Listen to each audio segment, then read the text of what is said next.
खलीलाबाद विधानसभा seat संत कबीर नगर जिले में आती है। 2017 में बीजेपी ने यहां अपना परचम फहराया था। बीजेपी प्रत्याशी दिग्विजय नारायण उर्फ जय चौबे ने 2017 में बीएसपी प्रत्याशी मशहूर आलम चौधरी को 16,000 से ज्यादा मार्जिन से हराया था। वहीं इस बार जय चौबे ने हाल ही में बीजेपी छोड़कर एसपी का दामन थाम लिया है। हरिशंकर तिवारी के परिवार के साथ वो भी अखिलेश यादव के साथ चले गए हैं। हमारे संवाददाता अरशद जमाल ने उनसे चुनाव को लेकर खुलकर बात की है और उन्होंने भी बेबाकी से हर सवालों का जवाब दिया है। देखिए ये खास रिपोर्ट। के सितारे में हमारे साथ आज जय चौबे जी हैं। खलीलाबाद संत कबीर नगर, कहें कि मगहर कबीर स्थली एक फेमस है, यहाँ पर टूरिज्म का एक हब भी है। ऐसे में संत कबीर नगर की इस सीट पर काफी कहें कि पशुपेश और अहम इसलिए मानी जाती है क्योंकि इस पर नजर है कि सदर सीट पर जय चौबे जी अभी कुछ दिन पहले टिकट घोषित हुआ लास्ट टाइम पे, तो सबकी नजरें थी कि किसको टिकट मिलेगा। सपा के प्रत्याशी हैं यहाँ से जय चौबे जी से बात करेंगे। जय चौबे जी, क्या लगता है कि जिस तरह से देखा जाए विकास के एजेंडे को लेकर और जातिगत समीकरण पर जिस तरह से फोकस किया जा रहा, आपको क्या लग रहा है कि किस तरह से लोग कनेक्ट होंगे आपसे? वर्ष 2005 में मैं खलीलाबाद ब्लॉक से ब्लॉक प्रमुख रहा। 2012 में बीजेपी से चुनाव लड़ा, कम मतों से मैं चुनाव हार गया। 17 में चुनाव लड़ा, बीजेपी से चुनाव जीत गया।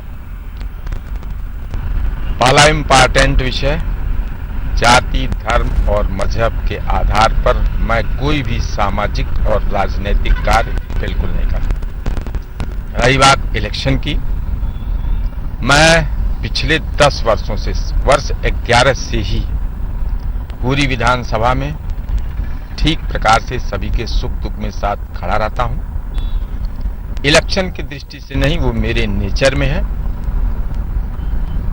पूरी विधानसभा का स्नेह, प्यार, आशीर्वाद मुझे मिलता रहा है और मुझे मिलता ही रहेगा। मुझे उम्मीद है समाजवादी पार्टी के सम्मानित नेताओं, कार्यकर्ताओं के संघर्ष, मेहनत, आम जनमानस के आशीर्वाद और प्यार से इस विधानसभा में बीजेपी, बीएसपी दोनों पार्टियों को जितना मत मिलेगा उससे ज्यादा अकेले समाजवादी पार्टी को मत मिलेगा।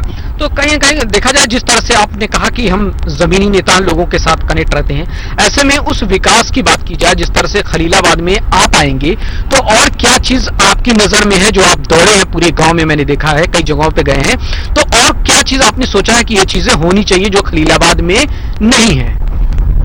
प्रदेश के कई जनपद ऐसे हैं जहां पर एक जनपद में 3, 4, 5, 7, 8 गन्ना मिले हैं। मेरे जनपद में एक ही गन्ना मिल थी, वो भी बंद हो गई। उसके क्या नाम है, मशीनें सब नीलाम हो गई। सिर्फ जमीन और शेष थी, वो भी बिक रही थी। माननीय मुख्यमंत्री जी से, श्रीमान योगी आदित्यनाथ जी से पूर्व में मैंने कई बार रिक्वेस्ट किया पब्लिक में। यहाँ पे माननीय मुख्यमंत्री जी का उस समय कार्यक्रम लगा था, मैंने मंच से भी कहा। यहाँ पे 50,000 की आम आवाम की सम्मानित जनता की संख्या थी। 50 बार मैंने पत्र लिख करके व्यक्तिगत रूप से मैंने आग्रह किया शुगर मिल के लिए, लेकिन सरकार ने उस पर कोई ध्यान नहीं दिया। हमारा जनपद नव सृजित जनपद है, बस्ती से अलग होकर के जनपद बना। जनपद सृजित होने के बाद हमारे यहाँ रोडवेज बस डिपो का अभी तक निर्माण नहीं हो पाया, उस पर भी। तीसरा हमारा प्रमुख कार्य था सिमरियावा विकास खंड जो हमारी विधानसभा में है, उसकी भौगोलिक स्थिति पूर्व जब बनाया गया ये सिमरियावा ब्लॉक, तो उसकी भौगोलिक स्थिति बहुत खराब है। मैंने उसमें एक कांटे विकास खंड अलग बनाने का प्रपोजल जनपद स्तर से शासन स्तर तक पहुंचाया था, लेकिन वो भी किन्हीं कारणों से नहीं हो पाया। चौथा, मैं सिमरियावा में, चूंकि हमारी विधानसभा में हमारे सम्मानित मुस्लिम समाज के मतदाताओं की आबादी लगभग 1.5 लाख है, मैं एक अल्पसंख्यक विद्यालय ऐसे समाज के बच्चों को शिक्षित करने के उद्देश्य से बनवाना चाहता हूं। अगर निकट भविष्य में आम जनमानस का सहयोग, आशीर्वाद मिला, प्रदेश में हमारी सरकार बनी, तो इन सब चीजों पर मैं फोकस करूंगा और इन सब कार्यों को मैं पूरा कराएंगे। जिस तरह से बात की जाए, बड़ी इंडस्ट्री नहीं है संत कबीर नगर में, रोजगार का बड़ा साधन नहीं है। ऐसे में आप आएंगे तो यहाँ की युवाओं को रोजगार को लेकर क्या सोचा है, क्या प्लानिंग किया आपने? देखिए, अगर शुगर मिल यहाँ पे स्थापित हो जाती है और जो भी छोटे मोटे उद्योग धंधे बंद पड़े हैं वो अगर प्रारंभ हो जाते हैं, नए सिरे से स्टार्ट हो जाते हैं, तो कुछ हद तक, काफी हद तक, चूंकि शुगर मिल में बहुत ज्यादा एम्प्लॉय काम करते हैं, बहुत ज्यादा लोग काम पे लग जाते हैं, उनकी आवश्यकता होती है, तो ऐसे में काफी हद तक मेरे जनपद, मेरी विधानसभा के नौजवानों को, लोगों को रोजगार मिलने की संभावना रहेगी।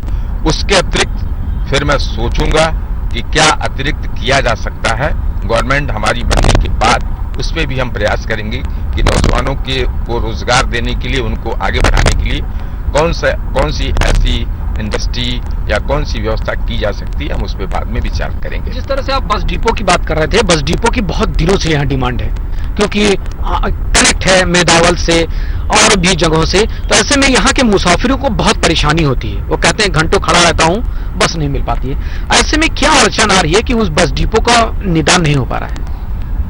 देखिए, मैं जब बीजेपी में था तो उस समय 3 सीटें हमारे यहाँ हैं, हमारे जनपद में 3 विधानसभा सीटें हैं, तीनों एमएलए बीजेपी के ही थे, सांसद भी बीजेपी के ही थे। बस डिपो या शुगर मिल की समस्या या बंद पड़े उद्योगों की समस्या मेरे अकेले विधानसभा की समस्या नहीं थी, ये पूरे जनपद के मुख्यालय की सभी की जिम्मेदारी थी, सभी की समस्या थी। मैंने तो भरपूर प्रयत्न किया ही किया, साथ में अन्य लोगों ने भी प्रयास किया था, फिर भी श्रीमान योगी आदित्यनाथ जी की सरकार पर जो भी मुद्दे आपने बताया उस पर कोई ध्यान नहीं दिया, उस पर कोई भी कार्य नहीं किया। तो ये थे जय चौबे जी, जो साफ कहना है इनका कि डोर टू डोर जा रहे हैं, जमीनी जो चीजें हैं, खास करके वो बुनियादी एजुकेशन को लेकर, सड़क की बात की जाए या बस डिपो की बात की जाए, इस संत कबीर नगर में हम उन सब चीजों को पूरी पुख्ता से, अगर सरकार आएगी तो हम उसको रखेंगे और यहाँ पर रोजगार का साधन भी उपलब्ध कराएंगे। खास करके चीनी मिल यहाँ के लिए एक बड़ी चीज है, क्योंकि यहाँ के लोगों को रोजगार मिलेगा और भी चीजें खास करके उन किसानों के लिए मुफीद होगी।